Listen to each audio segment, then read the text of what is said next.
Des astuces psychologiques pour se sentir comme à la maison dans la cabine? Des pilotes et des hôtesses de l'air qui cachent leurs secrets aux passagers? Des coussins péteurs laissés sur les sièges en classe économique?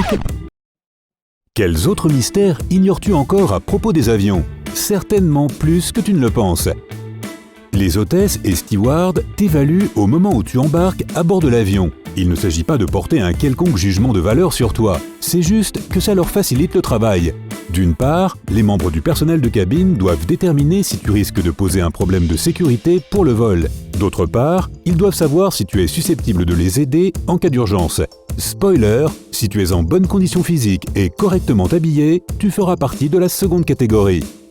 Le siège supplémentaire situé derrière le pilote et le copilote dans le cockpit n'est pas réservé aux passagers VIP. Il sert au personnel de bord pendant le décollage et l'atterrissage, et aux éventuels inspecteurs qui surveillent le vol. D'ailleurs, ce siège est appelé strapontin, car il se relève tout seul lorsque la personne assise dessus se lève. L'accès au cockpit est généralement interdit non seulement aux passagers, mais aussi au personnel de bord pendant le vol, sauf si les pilotes leur demandent quelque chose. Mais la plupart des équipages sont prêts à faire un effort pour permettre aux passagers d'avoir la meilleure expérience de vol possible. C'est pourquoi certains enfants ou certains passagers très nerveux sont parfois autorisés à jeter un coup d'œil furtif dans le cockpit pour assouvir leur curiosité ou calmer leurs nerfs. Les avions peuvent fonctionner en toute sécurité avec un seul moteur, même pendant le décollage et l'atterrissage.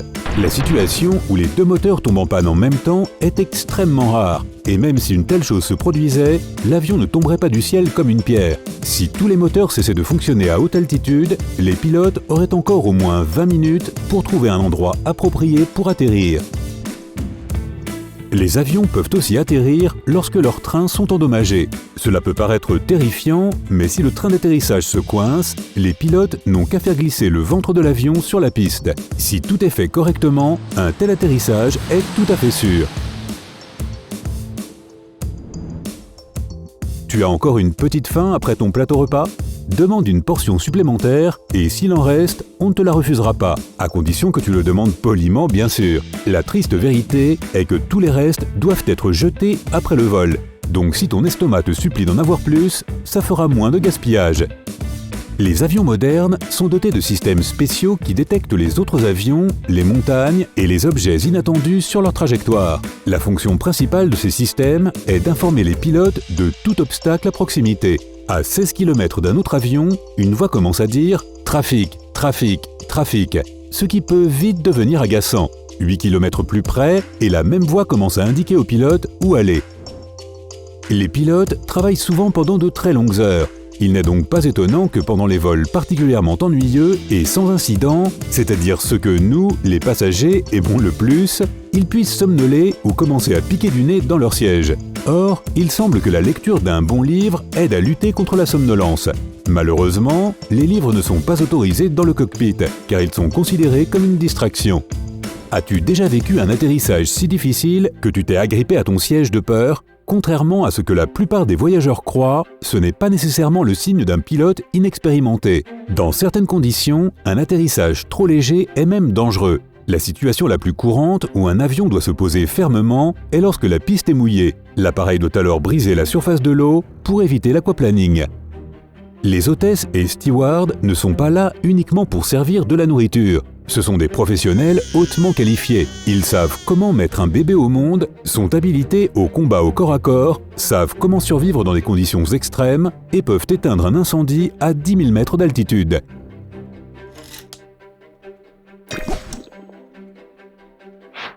Les compagnies aériennes vont bientôt s'attaquer au redoutable problème des sièges du milieu. Un nouveau concept a déjà été mis au point. Ces sièges du milieu améliorés seront un peu plus bas que ceux des couloirs et des fenêtres et ils auront 8 cm d'espace supplémentaire.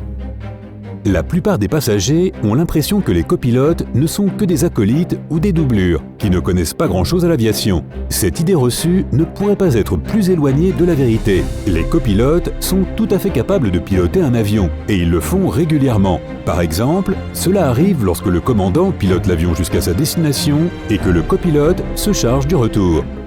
Les agents de bord ont les mêmes problèmes de décalage horaire que toi. Imagine que tu voyages régulièrement à travers le monde et que tu dois faire face à l'obscurcissement des lumières de la cabine pendant la journée. Leur organisme est régulièrement perturbé et il ne faut pas croire que ça finit par passer avec le temps ou l'expérience professionnelle. Les constructeurs d'avions utilisent des astuces pour faire paraître la cabine plus grande et plus spacieuse. Pour commencer, les parois ont une structure particulière qui réfléchit la lumière. Ensuite, elles sont peintes en blanc, ce qui agrandit toujours visuellement un espace.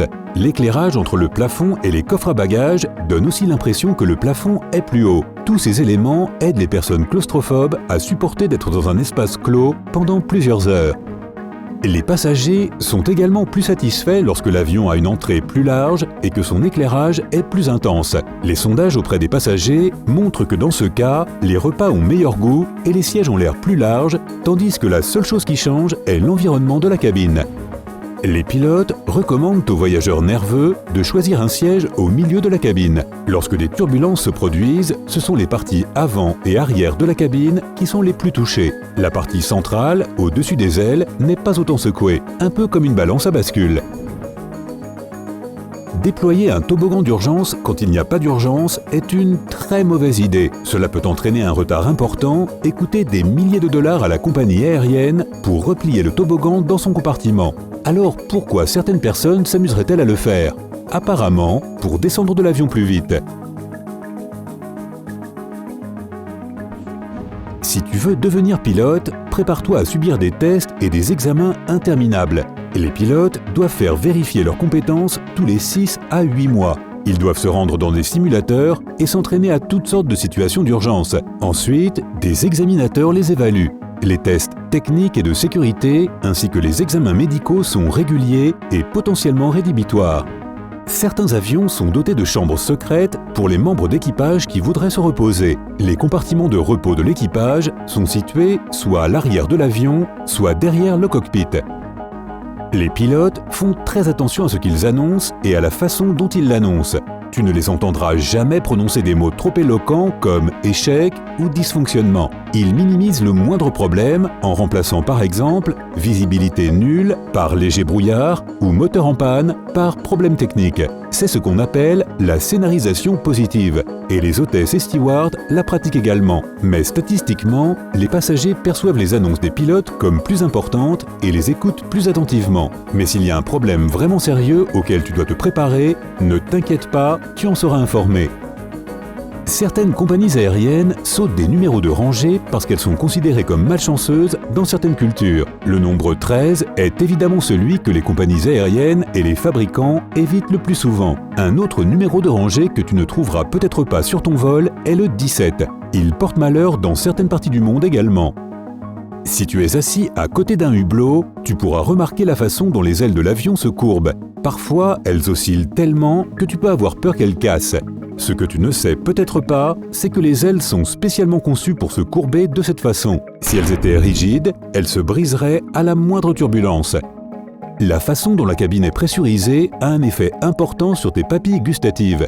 Tu perds jusqu'à 30% de capacité à ressentir le sucré et le salé. En d'autres termes, ce n'est pas que la nourriture de l'avion n'est pas savoureuse, c'est que tu ne peux tout simplement pas en ressentir toute la saveur. C'est aussi la raison pour laquelle les compagnies aériennes ajoutent du sel et des épices aux plats qu'elles préparent. La première compagnie aérienne à avoir proposé à ses clients un enregistrement en ligne a été Alaska Airlines, et cela s'est produit en 1999. Le système était accessible à un nombre limité de passagers et ne fonctionnait que pour certains vols. On a fait du chemin depuis. Si tu as appris quelque chose de nouveau aujourd'hui, mets un like à cette vidéo et partage-la avec tes amis. Et voici d'autres vidéos que tu vas sûrement apprécier. Clique sur celle de gauche ou de droite et reste du côté sympa de la vie.